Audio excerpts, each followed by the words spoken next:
সেটা হচ্ছে week nuclear force.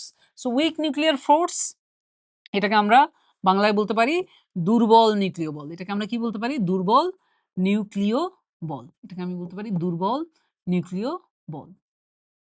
So দুর্বল নিউক্লিয় বল, এই দুর্বল নিউক্লিয় বল কিভাবে কাজ করে এটা তোমরা পার্টিকেল ফিজিক্স পড়লে দেখবা যে ডব্লিউজি বোসন অনেক কিছুর এফেক্ট আছে এখানে, বাট সেগুলো বলতেছি না। আমরা ডিরেক্ট দেখে আসলে উইক নিউক্লিয়ার ফোর্সটা বা দুর্বল নিউক্লিয় বলটা আসলে কি।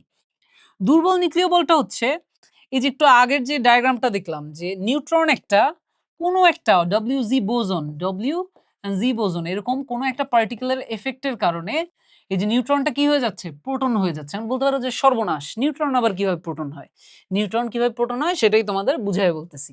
নিউট্রন কিভাবে প্রোটন হয়?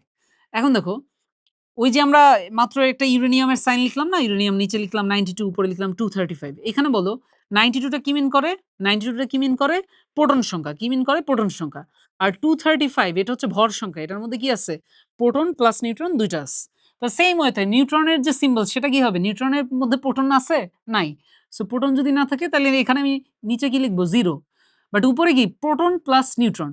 তাই না? উপরে হচ্ছে ভর সংখ্যা বা প্রোটন প্লাস নিউট্রন। নিউট্রনের মধ্যে যেহেতু প্রোটন 0 বাট নিউট্রন তো একটা আছে।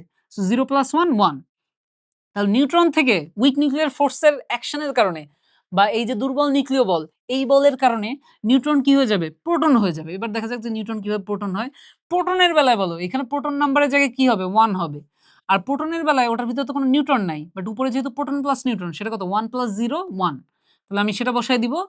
তাহলে নিউট্রন কি হয়ে গেল? প্রোটন হয়ে গেল। কিন্তু আমার তো দুই পাশে মিলতে হবে। উপরে না হয় এক এক মিলল, নিচে এখানে 0 এখানে 1, এটা তো মিলল না। সো নিউট্রন থেকে যখনই প্রোটন হবে, নিউট্রন থেকে যখনই প্রোটন হবে, এটা হয় কিসের কারণে? এই যে ডব্লিউ এন্ড জি বোসনের কারণে। তখন কিন্তু প্রোটনের সাথে সাথে একটা কি ক্রিয়েট হয়? একটা ইলেকট্রনও ক্রিয়েট হয়। ইলেকট্রনের সিম্বলটা আবার কি? ইলেকট্রনের বেলায় ইলেকট্রনের ভিতর না প্রোটন আছে না নিউট্রন আছে। সো উপরে কি হবে? 0। কারণ উপরে তো আমরা কি লিখি? প্রোটন আর নিউট্রনের যোগফলটা লিখি। আর ইলেকট্রনের বেলায় যেহেতু আ ইলেকট্রনের যে চার্জ সেটা কি প্রোটনের ঠিক সমান বাট বিপরীত। ইলেকট্রনের চার্জ কি প্রোটনের ভ্যালুটা সমান বাট দিক মানে সাইনটা কি নেগেটিভ। সো সাইনটা নেগেটিভ হওয়ার কারণে প্রোটনের বেলায় যেমন আমরা এখানে 1 লিখি, ইলেকট্রনের বেলায় আমরা এখানে কি লিখব? -1 লিখব। তাহলে এবার একটু হিসাবটা মিলায় দেখো। এবার হিসাবটা মিলায় দেখো। নিচে কত হয়? 0, এই পাশে কি ছিল? এইটা এই অ্যারোটা দেওয়ার মানে হচ্ছে এই পাশ আর ওপাশের টোটাল সবকিছু সেম হতে হবে। সো এখানে কি ছিল? 0। আর এই পাশেও এটা মিলে কত হয়? 1 আর -1 মিলে কত হয়? 0 হয়। তাহলে মিলল। আর উপরে দেখো উপরে 1, 1 আর 0 মিলে 1। সো এখানে তাহলে আমরা কি দেখতে পাচ্ছি যে উইক নিউক্লিয়ার ফোর্স এর কারণে, আমার দুর্বল নিউক্লিয় বলের কারণে একটা নিউট্রন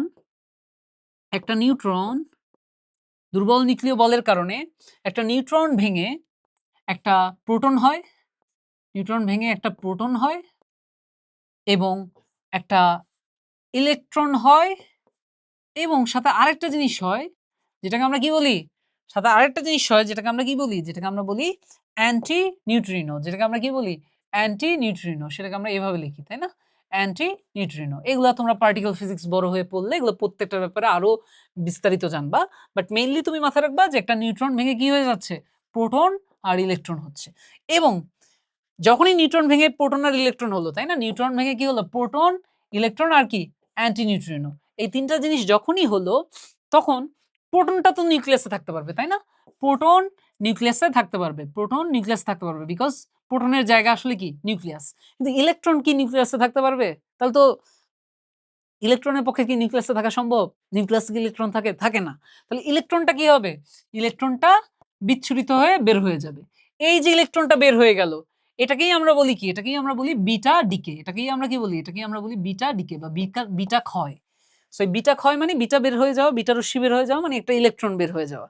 সো এই যে বিটা ক্ষয় হলো, এই বিটা ক্ষয় হলো এটার রিজনটা আসলে কি? এটার রিজনটা হচ্ছে উইক নিউক্লিয়ার ফোর্স বা দুর্বল নিউক্লিয় বল। তাহলে দুর্বল নিউক্লিয় বলের কারণে কি হয়ে যায়?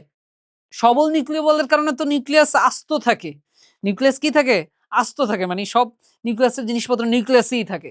আর দুর্বল নিউক্লিয় বলের কারণে ডব্লিউ এন্ড জি বোসন এই পার্টিকেল গুলার কারণে, এই পার্টিকেল গুলার প্ররোচনায় নিউট্রন একটা ভেঙে প্রোটন, নিউট্রন একটা ভেঙে প্রোটন, ইলেকট্রন আর অ্যান্টি নিউট্রিনো ক্রিয়েট হয়। দেন ইলেকট্রনটা হচ্ছে নিউক্লিয়াসে থাকতে পারবে না। ইলেকট্রনটা বাইরে বের হয়ে যায়, বিচ্ছুরিত হয়, বিটা রশ্মির মতো বের হয়ে যায়, বিটা ক্ষয় হয়। সো তখন এই যে বলটার কারণে হচ্ছে, যেহেতু এটার কারণে নিউক্লিয়াস নিউক্লিয়াস থাকতে পারতেছে না, তাই না? এক হয়ে থাকতে পারতেছে না, বরঞ্চ কিছু একটা বের হয়ে যাচ্ছে।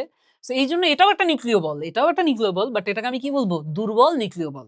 বাট এই দুর্বল নিউক্লিয় বল এটা কিন্তু নামে দুর্বল হলেও এটা কিন্তু মহাকর্ষ বলের চেয়ে শক্তিশালী, তাই না? মাত্র এরপরেই আমরা একটু একটা চার্ট দেখব, যেটাতে হচ্ছে এই মৌলিক বলগুলোর একটার তুলনায় আরেকটা কতটা শক্তিশালী সেটার একটা কি দেখবো আমরা? চার্ট দেখব। সেই চার্টটা দেখে আমাদের ক্লিয়ার হবে। সো দুর্বল নিউক্লিয় বল যদিও বেশ দুর্বল, বাট এটা কিন্তু মহাকর্ষ বলের তুলনায় শক্তিশালী। আরেকটা জিনিস, প্রথম যে দুটো আ মৌলিক বল আমরা দেখেছি, একটা হচ্ছে মহাকর্ষ বল আর একটা তাড়িৎচুম্বক বল। সে দুটো বলের ক্ষেত্র কিন্তু কি ছিল? রেঞ্জ কি ছিল? অসীম। একদম অসীম পর্যন্ত বিস্তৃত।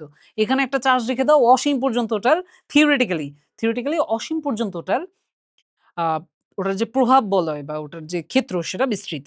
বাট আমরা যদি সবল নিউক্লিয় বল বা দুর্বল নিউক্লিয় বলের ক্ষেত্রের কথা চিন্তা করি, এদের ক্ষেত্র কিন্তু বেশ কম। সো দুর্বল নিউক্লিয় বলের ক্ষেত্র আমরা চিন্তা করতে পারি কি? একদম অ্যাটমিক রেঞ্জে। দুর্বল নিউক্লিয় বলের ক্ষেত্র কি? অ্যাটমিক রেঞ্জে। বিকজ এইসব কাহিনী ঘটতেছে কি? অ্যাটমিক রেঞ্জে, মানে একটা অ্যাটমের ভিতরে ঘটতেছে।